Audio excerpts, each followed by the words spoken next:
You can likely work out ways to introduce mechanical drop sets at home for your other body parts, working around the weights you have.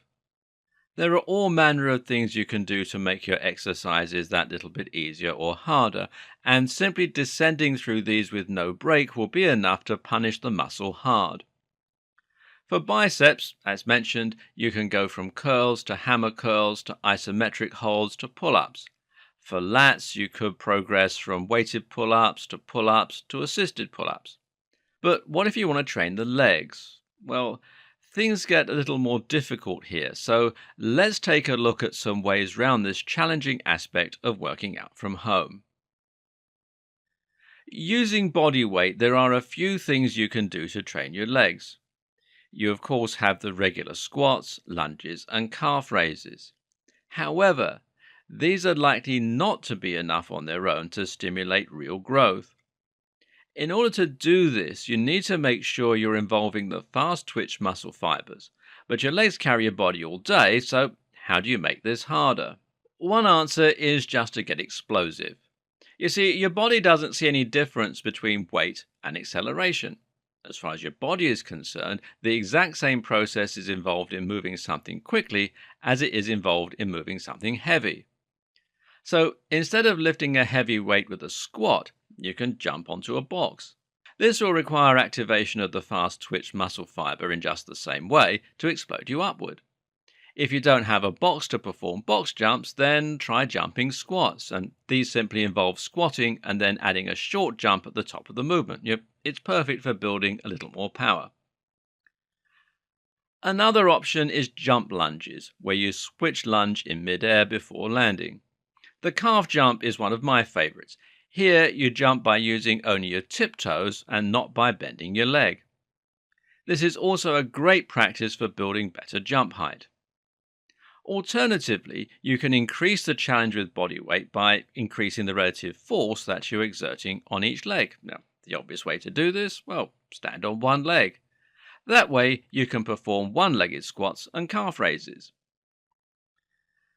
The easier way to do this, though, is simply to add weight using dumbbells and kettlebells. This way you can mimic many of the big compound lifts from the comfort of your home with no need to invest in a barbell or a squat rack. So one example of this would be to perform dumbbell clean and presses. Simply place a dumbbell by either side of you on the floor, then squat down to the weights to pick them up, then stand up with them, curl them to your upper chest or shoulder, and then press them up over your head. Likewise, you can perform lunges while holding dumbbells in either arm. Or, to make it more of a challenging whole body workout, try holding the dumbbells over your head extended with fully straight arms. Using a kettlebell, meanwhile, you can start training in a manner very similar to training with a barbell.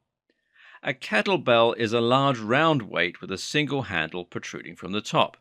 You can grab this handle with one or both hands and then pull it up or swing it into position.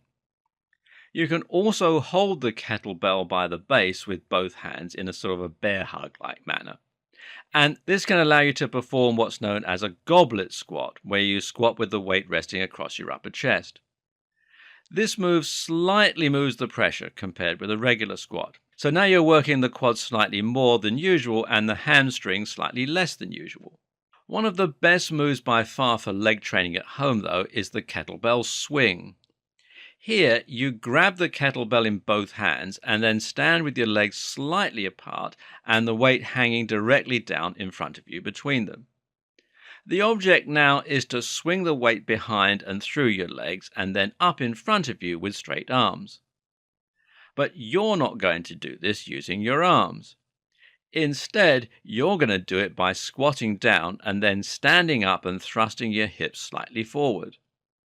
The momentum alone causes the heavy weight to swing up, and then you squat back down as the weight comes down from the force of gravity. You don't break the momentum. You simply allow the weight to swing through your legs behind you and then thrust back upwards. Check out videos online to see how this works.